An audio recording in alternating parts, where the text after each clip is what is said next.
On reste toujours dans le registre de la Semaine nationale de la femme tchadienne pour vous présenter un métier qui sort un peu de l'ordinaire. Parce que ceux qui le pratiquent côtoient au quotidien les morts. Le métier de morguier, quoique très important, fait un peu peur. Une femme, même si Nicole, en a fait son métier. Une femme d'exception. Même si Nicole, le courage au féminin, le courage tout court. Anastasie Bissi.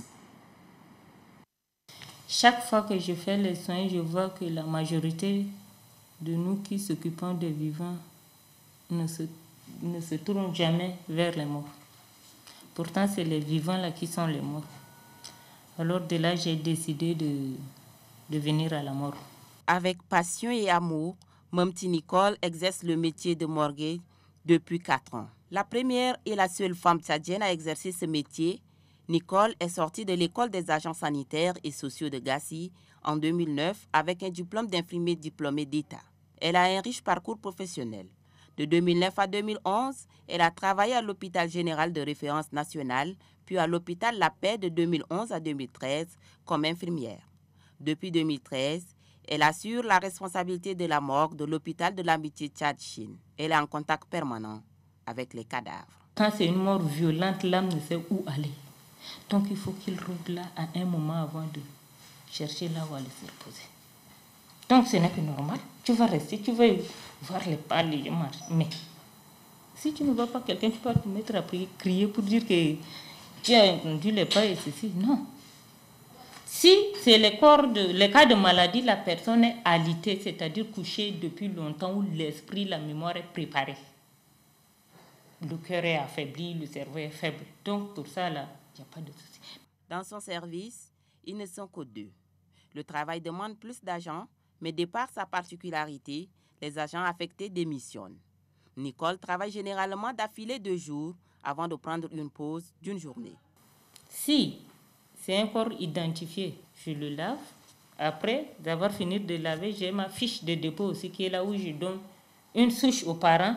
L'autre souche, je garde pour mettre au chevet du défunt pour identifier que tel jour ils vont venir avec les habits. C'est ça le corps qu'ils m'ont déposé et c'est ça le résumé.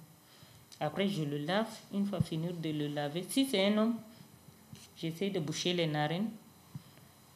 J'attache la bouche. Je le transporte de leur chambre de bain pour aller dans la chambre là-bas pour faire le formol et puis l'insérer. Et si c'est une femme, je fais absolument le garrot.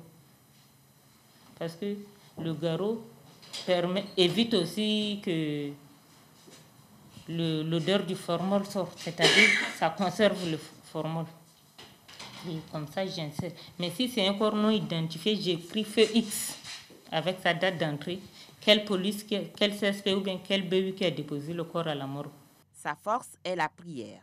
Dans l'exercice de son travail, elle se heurte à certaines situations. Ce n'est pas ici seulement en tant que tel, mais partout les gens négligent ce boulot. Partout. 99% de la population tchadienne trouve que c'est un sale métier. Et moi, je fais ça parce que j'ai l'amour moi-même et je me suis engagée à le faire. Âgée de 31 ans et mère d'une fille de 13 ans, Mamti Nicole avoue se comprendre avec sa fille. Elle l'encourage à prendre la vie toujours du bon côté. J'ai dit dans la vie, il ne faut jamais baisser les bras. Même si demain, quelqu'un te dit viens curer son caniveau, il va te payer et que tu penses que tu es apte, va le faire. C'est juste satisfaire tes besoins vitaux. Mais si tu croises les bras, c'est-à-dire quand la faim va s'installer déjà dans ton ventre, tu as 2 choix à faire. Soit tu seras une voleuse, soit tu seras une commandeuse. Ses collaborateurs sont fiers d'elle. Ils l'encouragent de maintenir cet élan d'amour qu'elle a pour son métier. Avoir une femme jeune de son âge là et accepter de faire ce métier-là, c'est pas trouver n'importe où.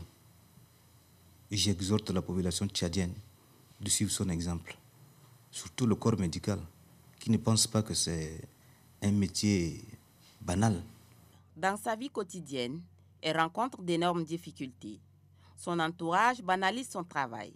Mais confiante, elle ne pense pas abandonner son travail. Elle exhorte la population à avoir un regard positif sur ce métier.